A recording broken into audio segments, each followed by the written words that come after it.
Hello बच्चों, good morning and welcome to chemistry concept. ગયા લેક્ચરમાં તમે ઈથરની બનાવો આ ટોપિક ભણ્યા હતા। હવે આજના લેક્ચરમાં શું શીખવા જઈ રહ્યા છો ખબર છે તમને?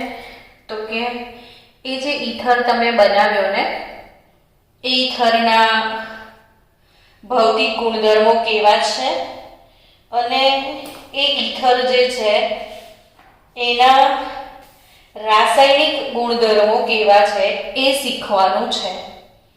તો સૌથી પહેલો ટોપિક આપણે શરૂ કરી દઈએ ઈથરના ભૌતિક ગુણધર્મો।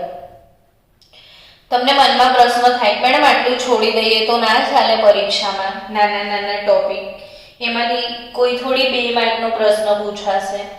તો જ્યાંથી 2 માર્કનો પ્રશ્ન ના પૂછવાનો હોય ને ત્યાંથી એમસીક્યુ પૂછાય।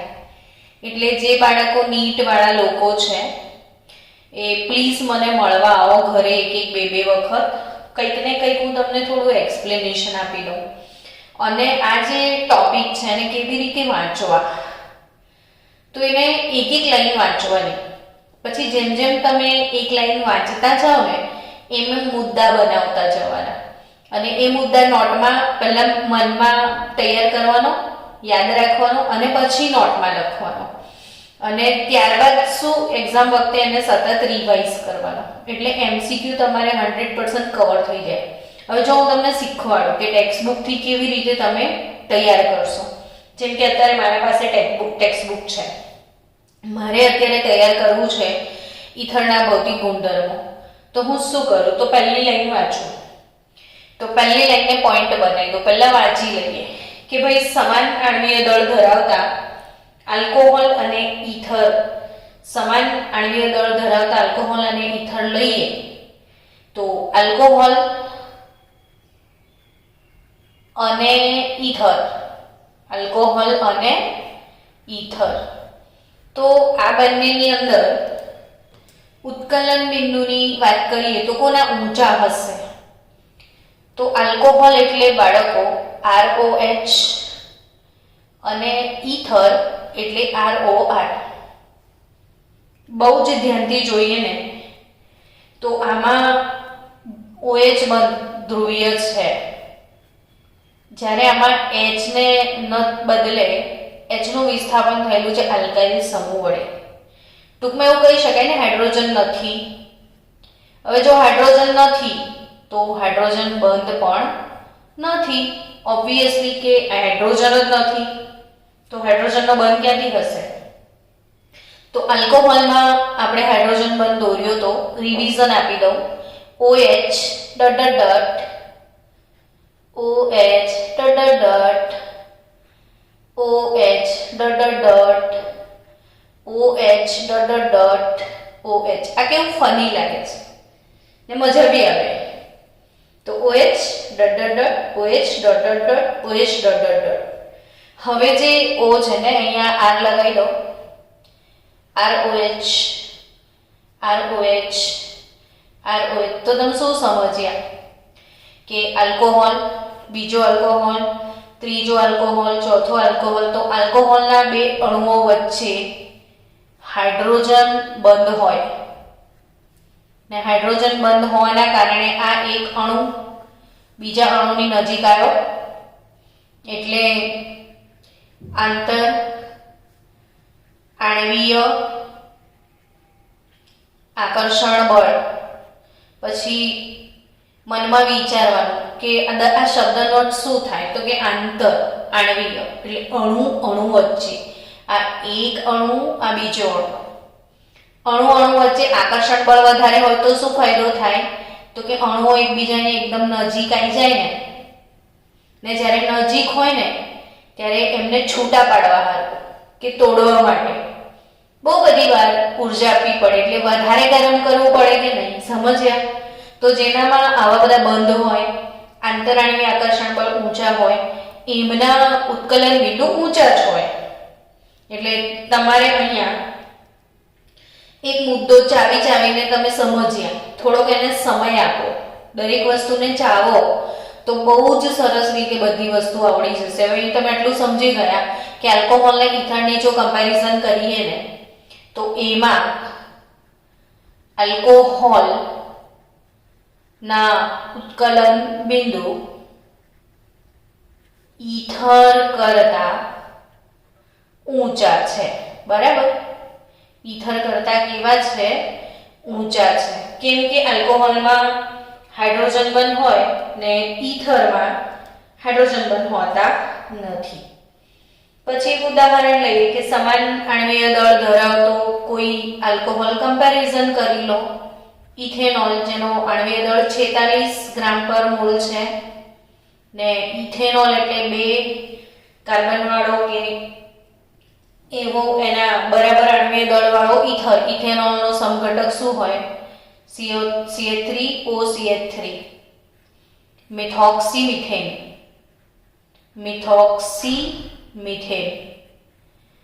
આનો આણ્વીય દળ આનો સમઘટક જ છે, સેમ ફોર્મ્યુલા છે બંનેનો, એટલે આનો આણ્વીય દળ બી 46 ગ્રામ પર મોલ થાય.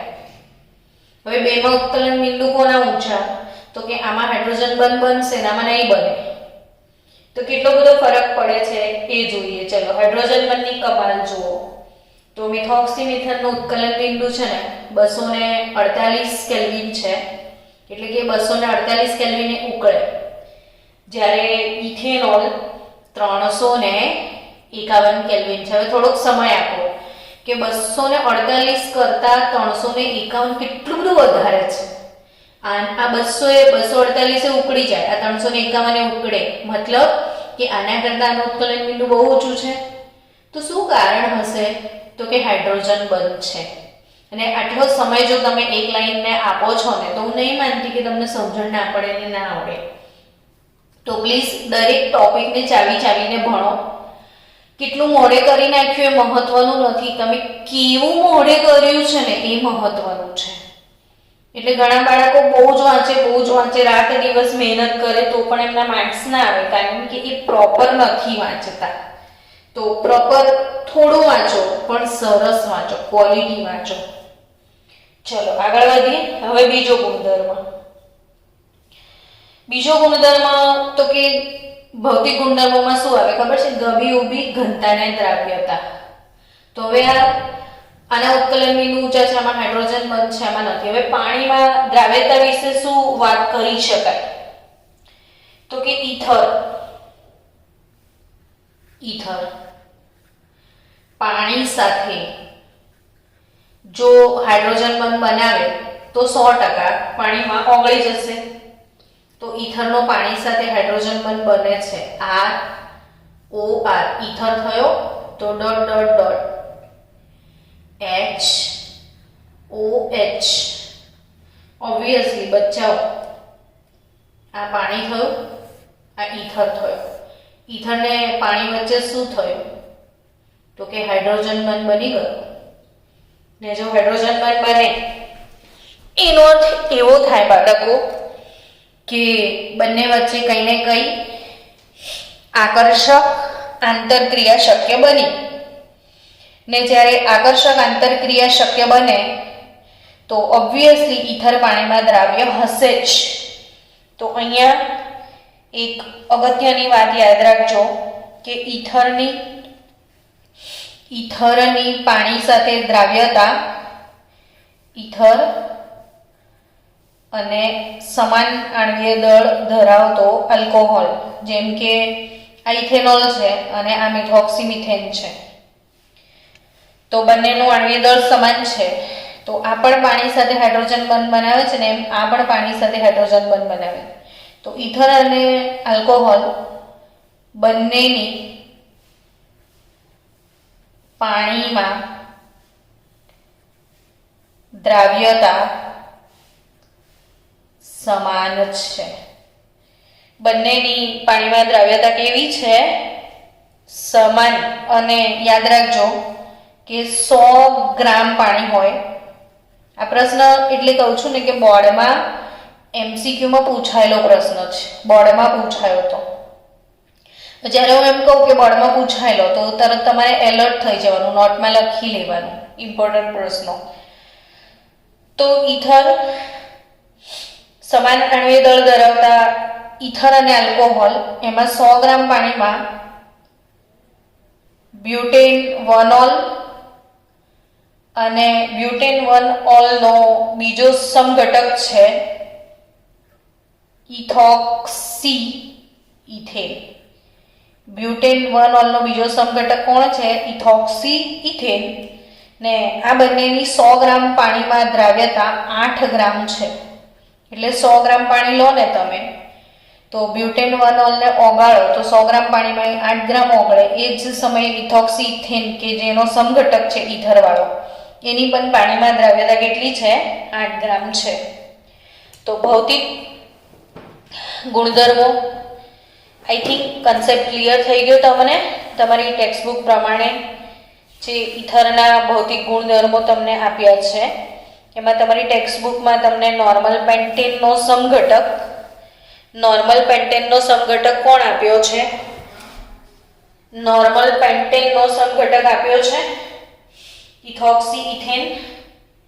પેન્ટેનનો સમઘટક ઇથોક્સી ઇથેન ના હોઈ શકે પણ નોર્મલ પેન્ટેન, પછી ઇથોક્સી ઇથેન અને પછી બ્યુટેન 1 ઓલ.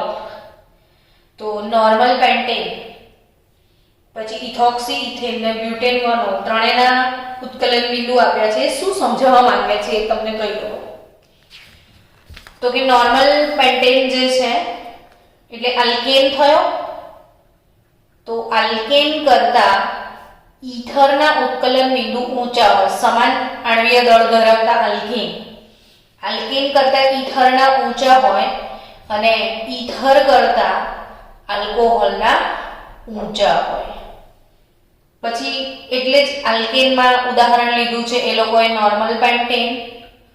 પછી ઇથરમાં એટલે નોર્મલ પેન્ટેન જેટલો જ આણ્વીય દળ ધરાવતો ઇથર કયો?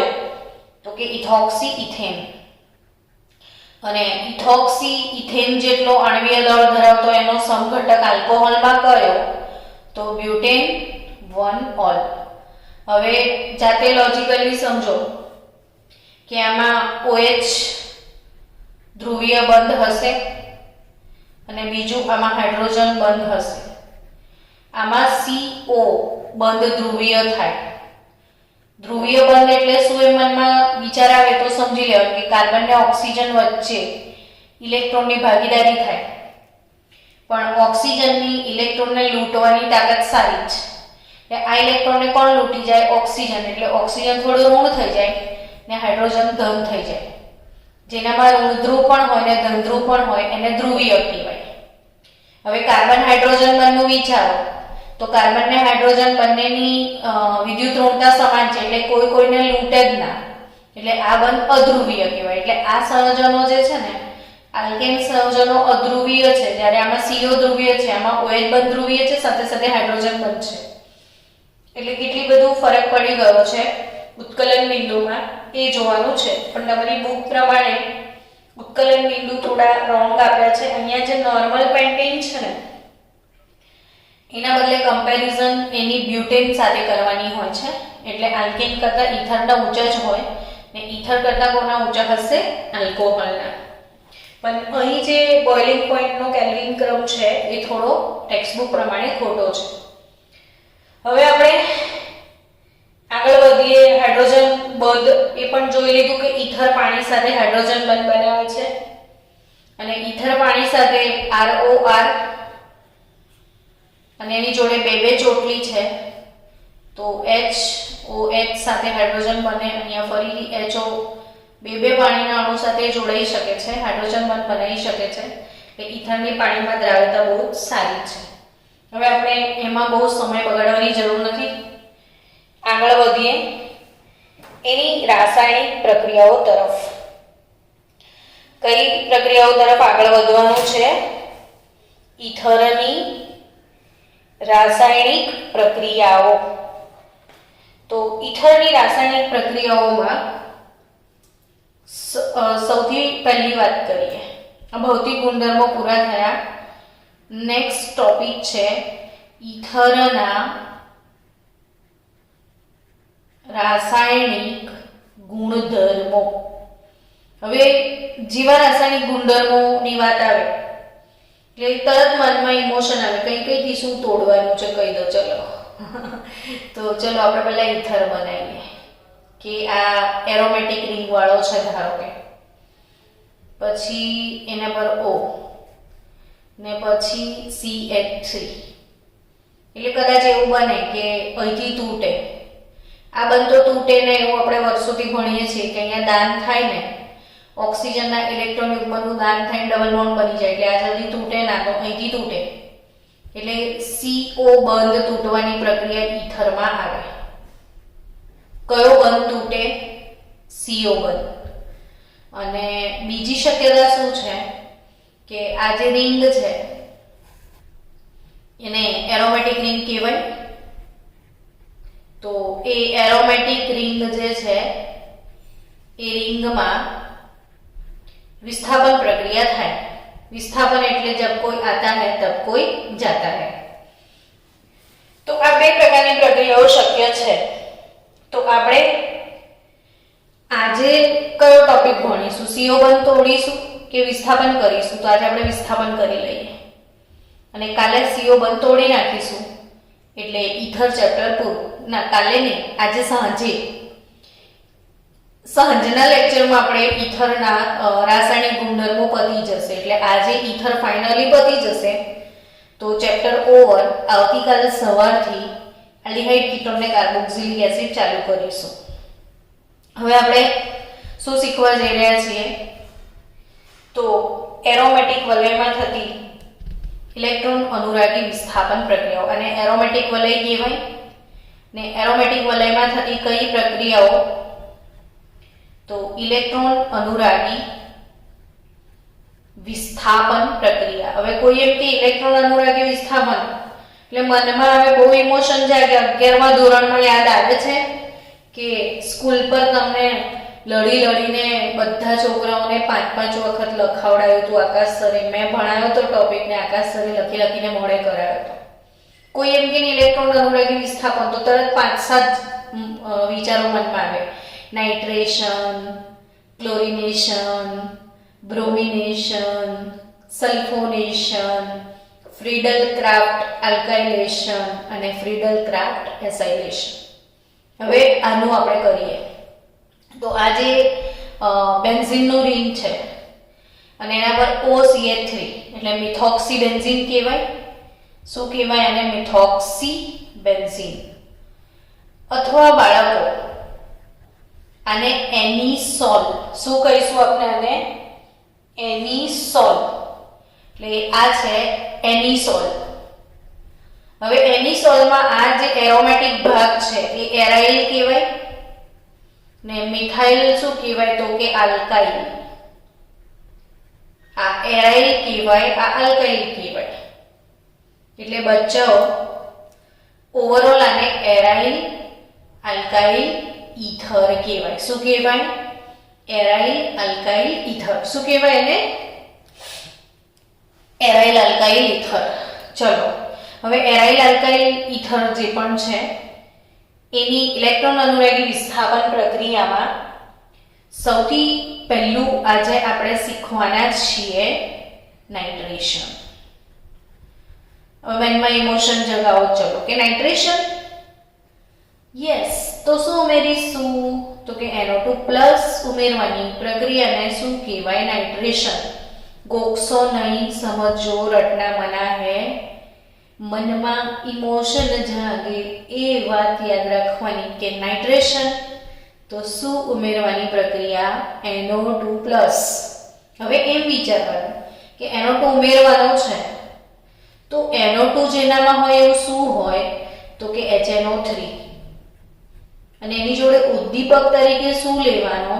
H2SO4. હવે આખો દિવસ મનમાં આ વસ્તુ બોલો તો ના આવડી જાય કે નાઇટ્રેશન એટલે સાંદ્ર HNO3 અને સાંદ્ર H2SO4 અને NO2 ઘુસાઈ દેવાનો. બસ સિમ્પલ વાત છે. તો આ એનિસોલ લઈએ. એનિસોલ બેન્ઝીનની રિંગ પર OCH3 એનિસોલ. હવે શું કરવાના છો? તો નાઇટ્રેશન. જોરથી ચિલ્લાઓ, શોર મચાવો. શું કરવાના છો? નાઇટ્રેશન. બૂમડા પાડવાના તો આવડી જાય. નાઇટ્રેશન કરવાના છો તો શેના વડે કરશો? તો સાંદ્ર HNO3 સાંદ્ર H2SO4 શું દૂર થશે? તો કે પાણી. ઓકે, હવે એનો તો જ ગુસાવાનો છે ને, તો એ કઈ ઉમેરવાનું? તો કે OCH3 અહીંથી ઇલેક્ટ્રોન યુગ્મનું દાન કરવા વાળો સમૂહ છે એટલે ઓબ્વિયસલી ઓર્થો અને પેરા સ્થાન પર જ ઉમેરાશે. આ ઓર્થો પેરા નિર્દેશક સમૂહ છે. હવે ઓર્થો સ્થાન એટલે બીજું સ્થાન, પેરા સ્થાન એટલે ચોથું સ્થાન. આવું ના આવડે? મહાસેલું છે આ ઓર્ગેનિક તો ઓર્થો નાઇટ્રો એનિસોલ અને આ શું થશે? Para nitro anisole. Ortho nitro anisole અને પેરા નાઇટ્રો એનિસોલ એટલે 1 methoxy 2 nitrobenzene 1 methoxy 2 nitro benzene અને આ 1 મિથોક્સી 4 નાઇટ્રોબેન્ઝીન.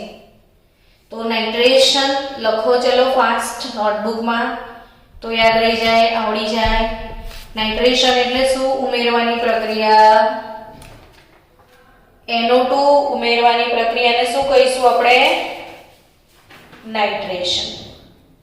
ચલો, બીજી પ્રોસેસનું નામ છે બ્રોમિનેશન. શું? બ્રોમિનેશન. તો બ્રોમિનેશન એટલે શું?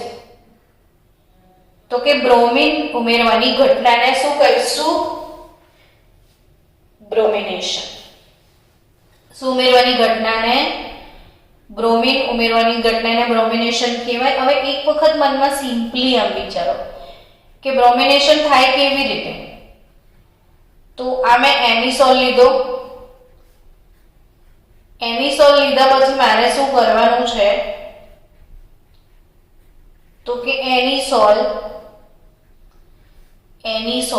ડન.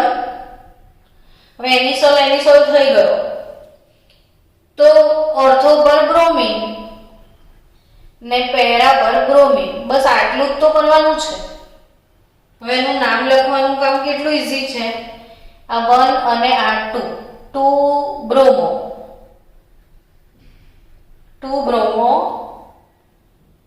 1 મિથોક્સી બેન્ઝીન અથવા એને 1 બ્રોમો 2 મિથોક્સી કહો તો પણ ચાલશે, કારણ કે આ ઈથરને આમાં તો બેન્ઝીનની રિંગમાં આ બધા સમૂહોની ક્રિયાશીલતા સમાન ગણવામાં આવે છે. એટલે તમે એને 2 બ્રોમો 1 મિથોક્સી કહો કે 1 બ્રોમો 2 મિથોક્સી કહો, કઈ ફરક નહીં પડે. એટલે 2 બ્રોમો ને બદલે તમારે બ્રોમિનને પ્રાયોરિટી આપવી છે તો 1 બ્રોમો 2 મિથોક્સી બેન્ઝીન અથવા શું કહી શકો તમે કે ભાઈ ઓર્થો બ્રોમો એનિસોલ.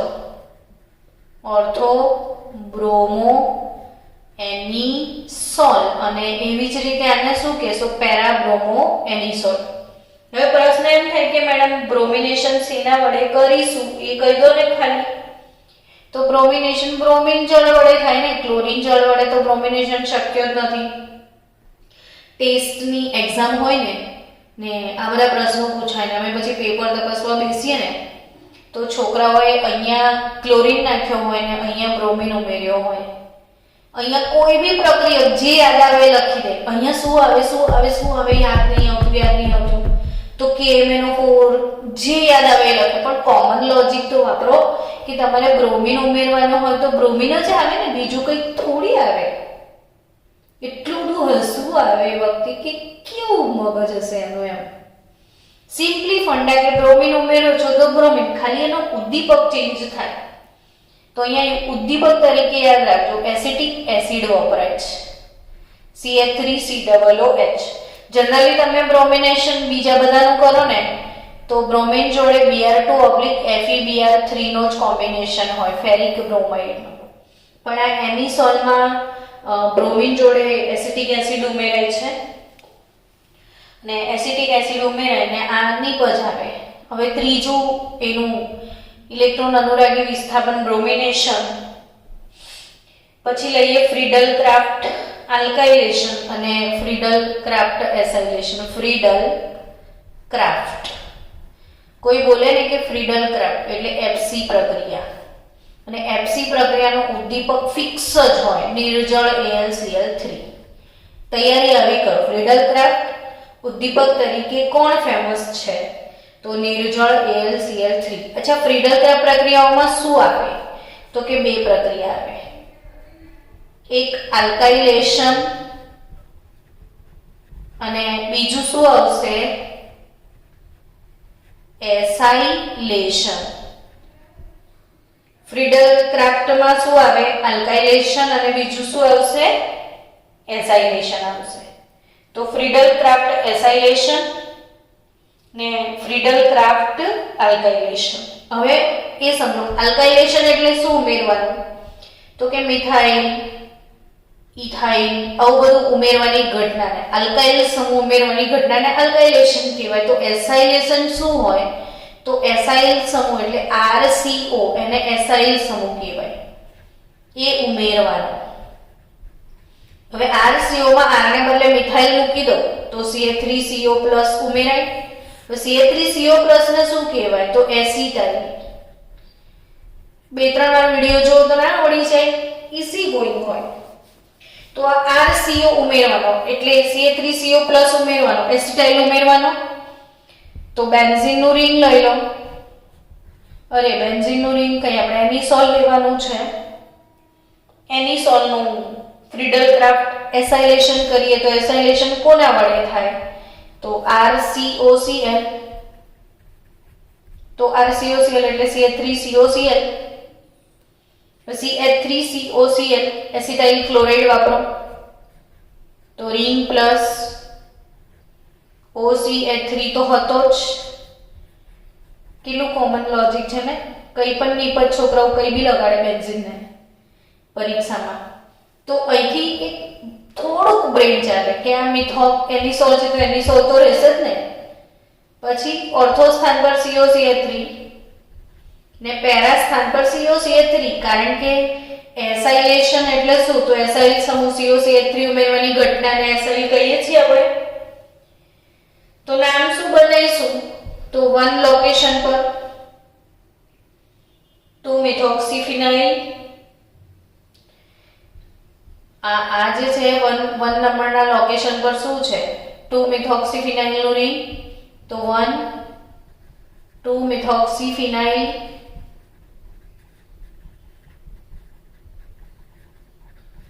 અને આને ફિનાઇલની રિંગ કહેવાય, અને આ મિથોક્સી છે 2 નંબર પર. તો 1 નંબર પર 2-મિથોક્સીફિનાઇલ, ઇથેન 1 ઓન, ઇથેન 1 ઓન. યા તો તમને એટલું સિમ્પલ ખબર છે કે બેન્ઝીનની રિંગ છે, એના પર જો COCH3 લાગેલું હોય તો આને આપણે એસિટોફિનોન કહીએ છીએ. આને તમે શું કહો છો? એસિટોફિનોન. તો આ તમારો એસિટોફિનોન છે કે નહીં? અને 2 નંબર પર મિથોક્સી, તો એવું બી તમે કહી શકો કે 2-મિથોક્સી એસિટોફિનોન. 2-મિથોક્સી એસિટોફિનોન. ચલો આનું એસિટોફિનોલનું IUPAC નામ લખીને મોકલજો મને બધા જ.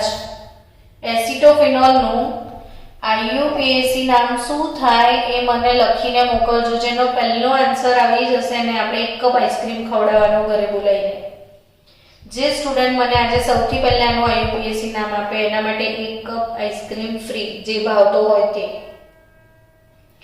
તો એસિટોફિનોન એનો IUPAC નામ. દરેક લોકો ટ્રાય કરજો.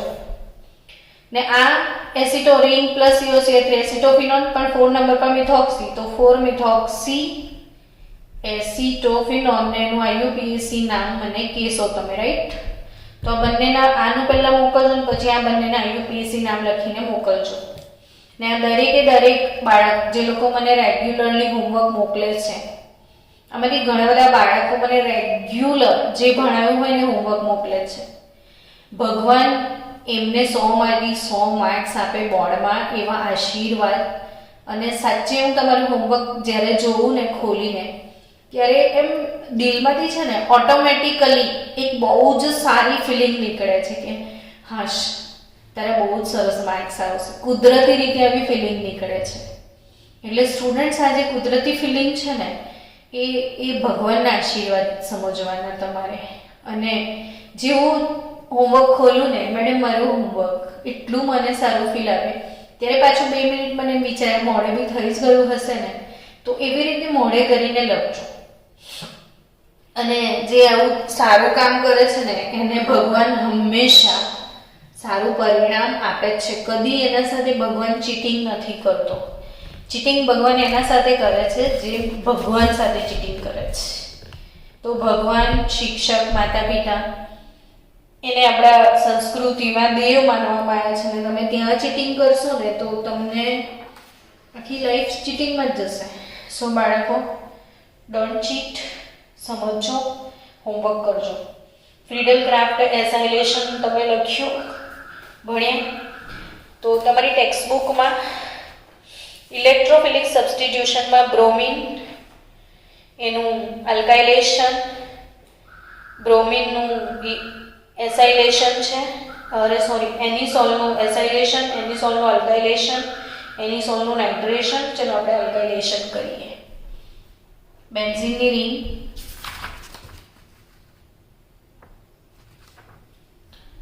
એના પર OCH3 કેટલી બધી વાર બોલ્યું, આને એનિસોલ કહેવાય. આ એનિસોલનું શું કરવા જઈ રહ્યા છો? ફ્રીડલ ક્રાફ્ટ આલ્કાઇલેશન, FC આલ્કાઇલેશન કોના સાથે થાય? તો CH3Cl વડે. ઉદ્દીપક નીરજળ AlCl3 એનો ઉદ્દીપક છે ટેક્સ્ટ બુકમાં. ને દ્રાવક તરીકે પસંદ કર્યો છે કાર્બન ડાયસલ્ફાઇડ. દ્રાવક તરીકે શું લીધું છે? Carbon disulphide. તો આ એનિસોલ 2 વાર લખીએ તો પ્રેક્ટિસ કેટલી બધી સરસ થઈ જાય છે ને. મને હવે આજે એનિસોલ પાક્કો આવડી ગયો. બેન્ઝીનની રિંગ પર OCH3 એટલે એનિસોલ. આટલી બધી વાર જોયા પછી બાળક એમ કે મને તો ઓનલાઈનમાં ખબર જ નહીં પડતી, તો ગાંડો કહેવાય. તો આ રિંગ પ્લસ OCH3 એનિસોલ. મારા સાથે બી તમે વિડીયો ચાલતા બી નોટબુકમાં લખો ને તો મોડે થઈ જાય. હવે CH3Cl લીધું છે તો ઓબ્વિયસલી ઓર્થો સ્થાન પર બી CH3 આવશે અને પેરા સ્થાન પર બી શું ઉમેરાશે? CH3. એનિસોલ તો રહેશે જ. હવે નામ લખવાનું છે ખાલી. તો આને 1 નંબર આપો અને 2 નંબર આપો, અથવા આને 1 આપીને આને 2 આપો તોય ચાલશે. તો 2-મિથોક્સી. બેન્ઝીનની રિંગ પર CH3 હોય તો એને ટોલ્યુઇન કહેવાય, ટોલ્યુઇન. હવે આને 1 આપો ને આને 2 કહો તો 2 નંબર પર મિથોક્સી છે તો નામ શું થશે? 2-મિથોક્સી ટોલ્યુઇન. અને આનું નામ શું થશે? તો 4-મિથોક્સી ટોલ્યુઇન. 4-મિથોક્સી ટોલ્યુઇન. ને આ 2-મિથોક્સી ટોલ્યુઇન, ને આ 4-મિથોક્સી ટોલ્યુઇન. તો ઇટ્સ ડન નાઉ. ઓકે, તો નાઇટ્રેશન એ થઈ ગયું તમારે, આલ્કાઇલેશન થઈ ગયું, સલ્ફોનેશન થઈ ગયું. હવે ઇન્ટેક્સ ક્વેશ્ચન તમને આપ્યા છે. ઇન્ટેક્સ ક્વેશ્ચનમાં પહેલો છે 2-ઇથોક્સી 3-મિથાઇલ પેન્ટેન. એનું સ્ટાર્ટિંગ કરવાનું છે ઇથેનોલ થી અને 3-મિથાઇલ પેન્ટેન 2-ઓલ થી. તો એનું વિલિયમસન સંશ્લેષણની પ્રક્રિયા લખવાની છે. એક કામ કરીએ, હું તમને હોમવર્કમાં આપું છું. આજે હોમવર્ક તમારું 11.10, 11.11, ને 11.12. પછી મને કાલે કહેજો કે મેડમ આમાં ના ખબર પડી. તો આપણે કાલે છે ને લેક્ચર સ્ટાર્ટ કરતા પહેલાં કાલે નહીં, આજે સાંજે લેક્ચર સ્ટાર્ટ કરતા પહેલાં આ 3 ઇન્ડેક્સ ક્વેશ્ચન કરીશું અને પછી તમને હું આગળની પ્રોસેસ બતાવીશ. તો સાંજે આપણે ભણવાના છીએ બહુ જ અગત્યનો topic, cleavage of CO bond in ether. એટલે ઇથરમાં CO બોન્ડ તોડવાની પ્રક્રિયા આજે સાંજે શીખીશું.